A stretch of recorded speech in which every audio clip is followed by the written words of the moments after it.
ওয়ালাইকুম ভাই, ভালো আছেন আপনারা সবাই? ভাই দেশের বাড়ি কোথায়?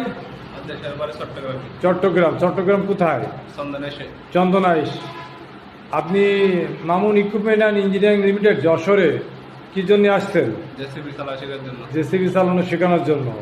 তো জেসিবি চালানো শেখার পরে আপনি কি দেশের বাইরে যেতে চান? দেশের বাইরে। আর ভাইয়ের পরিচয়টা বলেন। আমার নাম হলো মোহাম্মদ আব্দুল্লাহ মারুফ। আপনার দেশের বাড়ি কোথায়? কক্সবাজার থানা মহেশখালী। আচ্ছা, আপনারা দুজন আসছেন, দুজন কি একে অন্যের পরিচিত নাকি বন্ধু? বন্ধু। দুজনের বন্ধু। তো আপনারা দুজনেই জেসিবি শিখতে আসছেন? হ্যাঁ হ্যাঁ। Mamun equipment and engineering JCB শিখতে আসছেন দুজনেই, শেখার পরে দেশের বাইরে যেতে চান, তাই না? তাই তো আসলে এই মানে নিউজটা আপনারা কিভাবে পেয়েছেন? আমরা ফেসবুক পেজে না? ফেসবুক পেজে পাচ্ছেন।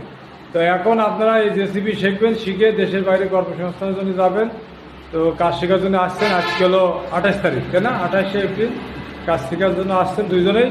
তো দুইজনকে আসলে অভিনন্দন এবং শুভকামনা। আপনারা কি দেখাইতে পারবেন কোন বিষয়টা শিখবেন আপনারা? ওকে ওকে, আপনারা জেসিবি যে আমাদের আছে এইটাই শিখবেন। এই জন্য আপনারা সুদূর, একজন কক্সবাজার থেকে আসছেন আর একজন চিটাগাং থেকে আসছেন। তো আপনাদের জন্য দুইজনের জন্য শুভকামনা রইল। ঠিক আছে, আপনারা প্রশিক্ষণ নিন মামুন ইকুইপমেন্ট ইঞ্জিনিয়ারিং এবং নিজেদের কর্মসংস্থান করে দেশের এবং পরিবারের মুখ উজ্জ্বল করুন। এই শুভকামনা রেখে আমি আমার কথা বক্তব্য শেষ করি। ধন্যবাদ।